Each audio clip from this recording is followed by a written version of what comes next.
How's it going, people? Welcome back to the channel and welcome to my dad's garage, where finally work is beginning on my Mazda MX-5. And look at it, we've just taken the roof off. It's finally actually a convertible. Obviously you can see now finally this hood that we've got under here with these rips in it, which I wasn't able to show you before, so I'm gonna have to replace this hood at some point. But yes, I think the plan today is to fit the buckets in and fit the roll bar on and hopefully put the harness seat belts on as well before I head off and go to a party this evening, which I'm very excited for. Here you can see in the background the roof of the car we've just taken off. Gonna stick that in there. Currently we've removed the seats already from the car. My dad did that without me even needing to be here, which is very kind of him. Slightly different style of project video for me, but just wanted to let you guys know what's going on. Remember to like, comment, subscribe, all that great stuff. And without further ado, let's get into the video.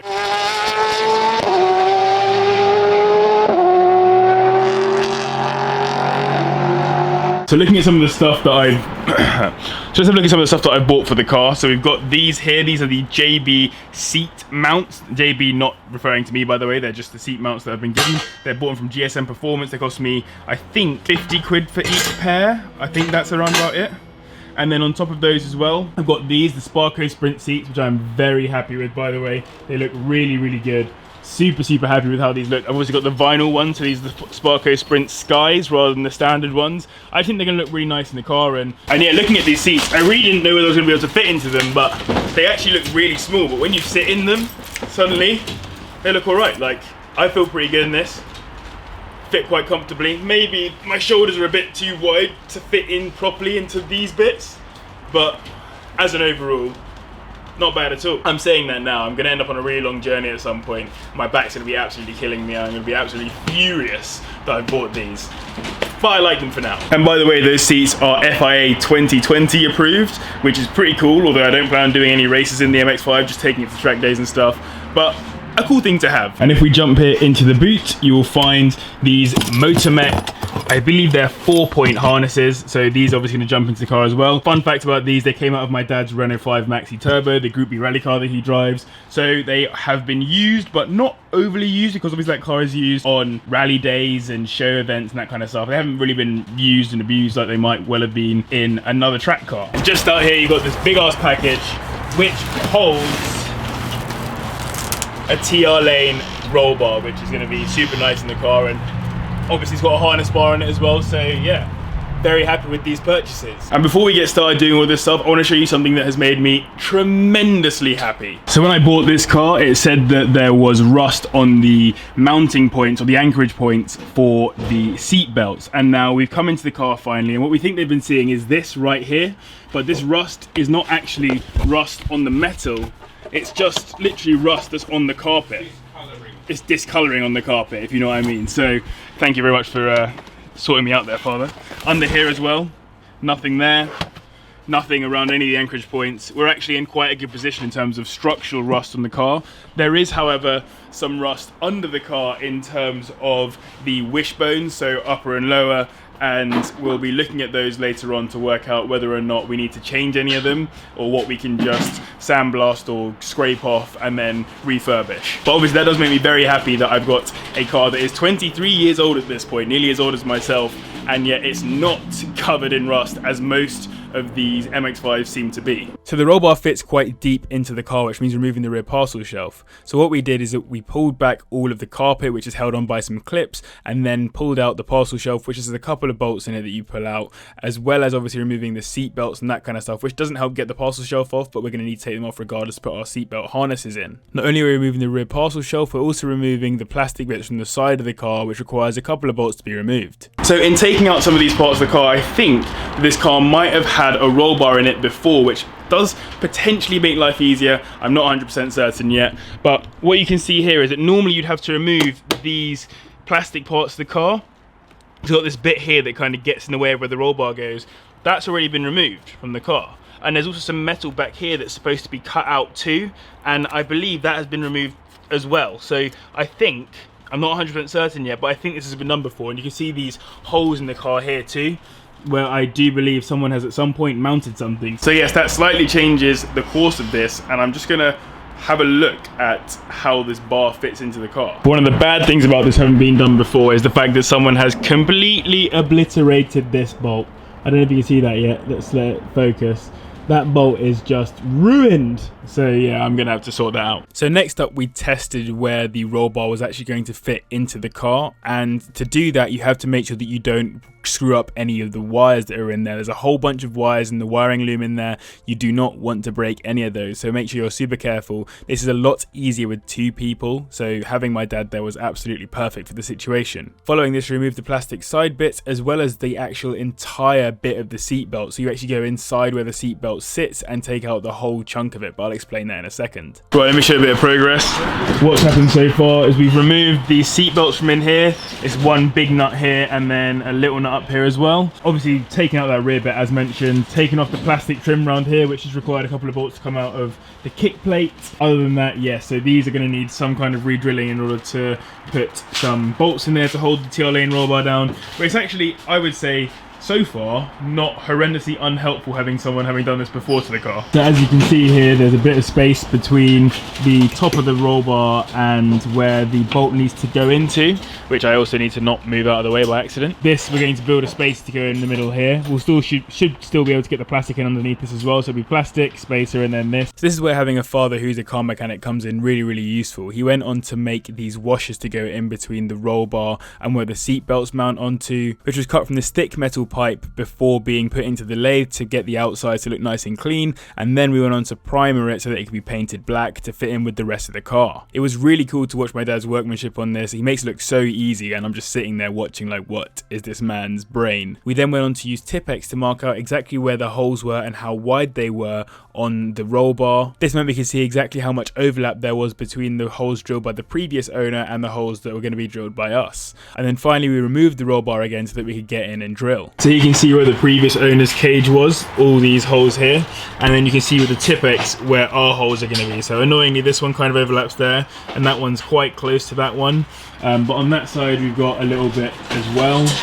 I don't know, basically we'll draw these out now and see what it looks like. So next up was to drill the hole, starting in the center of the Tipp-Ex and drilling in a nice small one and then putting in a nice big one afterwards to get that bigger hole, and then we made sure that they were the right size using a file afterwards. The ones that were super close and overlapping we didn't even bother drilling. Instead we just came in with a really strong file and just filed out the metal, which was really, really useful. We then stuck 4 bolts through. All of them we were going to use some very sizable square washers on, which made life slightly easier when it came to having those holes already in the chassis. But in order to see those bolts you need to remove the wheel as well as the wheel arch lining. Just as an FYI, when you're doing this bit, there's a bolt here, here, here, and here. You got to remove these so that you can get under that to see the bolts coming through for you to put your nuts on. So here you can see those bolts coming through the bottom of the car. Following this, you actually tighten up all of these bolts, of course, which requires someone to be at the top to hold the bolt still whilst the other person puts the nut on. Then you put the wheel arch lining back on and then the wheels back on. And then we're very close to finishing at this point.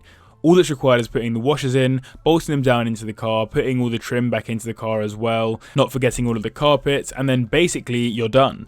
So that is the roll bar fitted, and it didn't actually take that long. I think it must have been about maybe 2 hours of proper work, I'd say, like 2 hours of actually working on the car, which is not too bad at all. Hopefully I've talked you through enough of that in my voiceover. But as you can see, it all fits in nicely here. One thing that we're not putting back into the car is this thing. So this is where the parcel shelf would normally sit on. We don't want to bastardize it and ruin it, so rather than do that, we're just going to leave it out and then bring the carpets and stuff back over, and then we'll work out what to do from there. Uh-oh, this is a key test right there. Does it, yeah? Fits over nicely. That's so good. So yeah, TR lane roll bar fitted into the car. Next up will be the seats, and then we'll put the harness seat belts on, and that's pretty good for a day's worth of work, I'd say. Right, so now we're on to putting the seats into the car, which is all good. So here you can see the seats as I showed you at the start, just down there. And here you can see the JB seat mounts that are going in. So that's it fits in quite nicely, basically. I'm very glad that I bought these because they fit the car well. My problem is obviously that it's going to be quite difficult to bolt in on those side mounts without first bolting this to the chair, so we'll bolt that to the chair first and then have to put that into the car, I think. So even though the roll bar was the thing I expected to be the most difficult thing to put into this car, it was actually the seats that took us a lot longer. I wanted to get a lower position into the car, and the JB mounts were supposed to allow for that. Key problem being that they weren't actually perfectly fit for purpose, as you're about to see. What you're seeing here is us test fitting the passenger seat into the car. So I spoke a tiny bit too soon on those JB mounts. They require a tiny bit of tweaking to make sure they fully fit into the car, hence the current situation of bending. But once they've been bent, they do fit in a lot nicer. It's a very small bend to get them in place. Currently it's just a case of making sure that the seat is in a comfortable position for people to sit in, but also clearing the roll bar up here so it consistently, like whatever angle we try and do it at, we catch the roll bar, which was expected, but now it's just, yeah, finding that right position. So then we started test fitting for a bit longer and realised that the JB mounts were actually touching the transmission tunnel and forcing the seat to face towards the left, so it wasn't fitting straight into the car, meaning that we had to make a cut, as I very, very poorly explained right here. So another update on the JB Weld mounts. Basically, they are too close on the left hand side and almost impossible to get straight unless you kind of, like, I don't know, pull the chair across this way, and the only way you can do that is by actually cutting them. So we're going to have to cut the mount very slightly to allow for the seat to come across and then fit into a nice spot. So yes, they do the job, but no, they're not perfect. So my dad very kindly sliced up the JB mount to make sure that it fit into place properly, and sure enough, it made it a lot easier to fit into place and made the seat fit straight. And then we came across a few issues. So the bolts that were supplied by GSM are alright, but they're not really the right ones for the job, simply because they're Allen key bolts. And that means that they are quite hard to get to with an Allen key when they're in tight space like that. So we're going to swap those out for some hexagonal bolts instead. Also, I've just clocked, I think this car probably at some point had buckets in it beforehand, because you can see how close this is to rubbing on there. It may well have had a bucket that was rubbing on this and then causing a bit of this nonsense here. So yeah, I'm just probably zoom in on that for you. So yeah, you can kind of see it there. So I do think that this car has had a little bit of a history to it, because it had a roll bar in it for sure, and it may well have had bucket seats in it. So we're basically just returning the car to a place that it probably once was before. Alright, so my dad's off to go get the bolts whilst I have a moment to talk about the car. So one thing that we're thinking at the moment is if I come round here, you can see that this, which I think is where part of the roof clips onto, I actually can't remember, I think it is. This is the first time the roof's been off the car. It's very close to the seat. So I might have to bring this seat very slightly forward, which doesn't bode well for the driver's side, because it means that my seat's going to come forward too, which means I might be slightly crunched, but whatever, we shall see. So I came across a slight issue in that we realised that when we put the hard top roof on, the seats block the actual clips for removing it or putting back on the hard top roof. So that basically means that whenever I want to get rid of this hard top, I have to take 4 bolts out, one there, and then they will be over here as well. In order to then remove the hard top roof and then replace that with the soft top roof or whatever. But I don't think that's a huge price to pay, exclusively because I think I'll keep the roof on over winter, and then over summer I'll take it off and have a nice new hood to use for being convertible, I guess. But as you can see, the TR lane roll bar fits in very nicely, literally just clears this area here, clears the whole top nicely, and yeah, it's very unintrusive in the car, other than in terms of the seats. Slight change of plan being that we have to put the harness seat belts in at the same time, otherwise we're going to be struggling with the seat twice as opposed to once. And fitting the harnesses to the seatbelt anchorage points is a relatively easy job. You simply take the pre-existing harness bolts, twist them into the car, nice and simple, and then make sure they're nice and tight with something like a spanner or a screwdriver or whatever. If your harnesses are anything like mine, you can then clip the harness onto it and slide them through the seats. I won't bore you with the fact that we did the exact same thing on the driver's side of the car, but what I will tell you is that, of course, we then had to push the seat slightly forward, so not doing up those rear bolts, put the roof back on the car so that it was in place, and then start putting the seats back into place by rolling them backwards. Now, this was very, very tough putting those bolts in, so it's going to be very difficult to actually replace the roof when I want to take it off for summer or put it back on for winter, because those bolts are super fiddly. But whilst my dad was struggling away with the bolts because I gave up on my side, instead I made myself use by putting the harness seat belts on, which I actually first of all got wrong by keeping on this clip that you can kind of see on the back left. But once they were off, the seat belts fit perfectly. They're very easy to do, to be perfectly honest. You simply weave them around the back of the harness bar and roll them back in on themselves. It's a very, very simple thing to do. It takes very little brain power. Once they were on and the seats were bolted down, we were all finished, and I can show you exactly how it looks.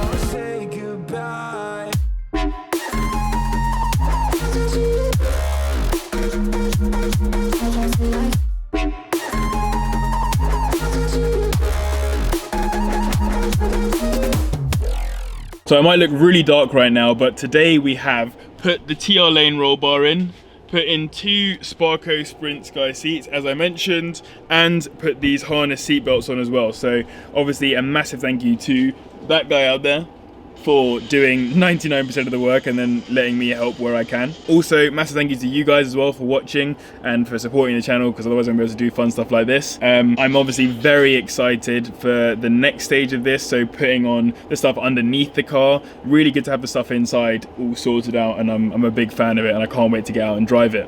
One thing that's probably going to have to change, look at this steering wheel. It is huge, and if I was reaching for the clutch, I'm clipping right here, which is a bit of a shame. But yeah, as a general rule, very happy with how it looks in here, and a big fan of everything. As always, massive thank you to the patrons for their continued support. Remember to like, comment, subscribe, all that great stuff, and thank you very much for watching. I'll see you in the next one.